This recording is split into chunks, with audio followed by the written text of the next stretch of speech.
This is one of the problems that we have, especially I would say as people that feel like sex is a bigger sin. We have that understanding where we just feel like, no, sex can just be committed by those people that are reckless.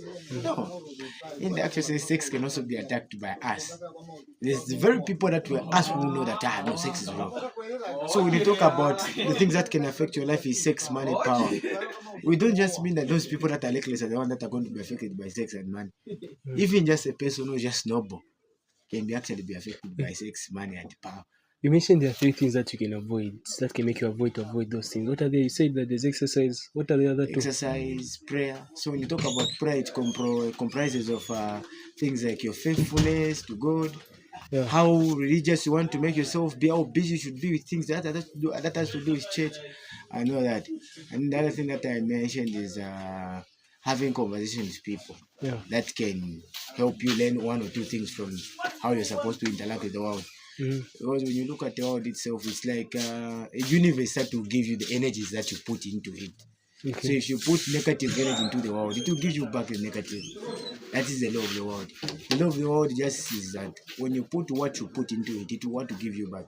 Look at the people that work hard.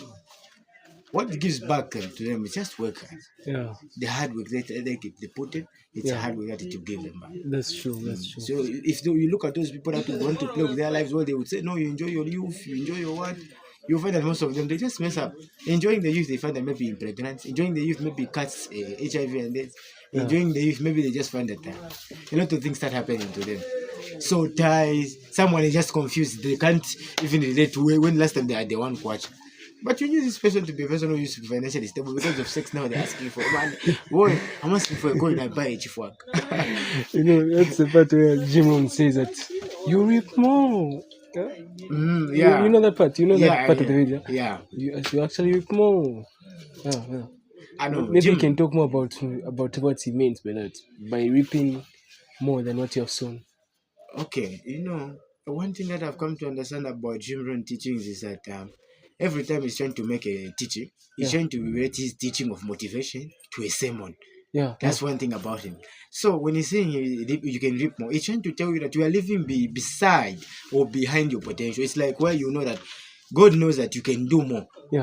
And then it will be very shocking you reach maybe somewhere in heaven there. And then God tells you that actually what you are just doing, it's 1% of the 100% of the abilities that I gave you that you can do. That's what Jim Rohn was meaning when he said you can reap more. He was trying to tell you that you can live in that box of the potential you think you have. Actually, there are many potentials that you have. That's what Jim Rohn is preaching is more about. When he's trying to teach someone,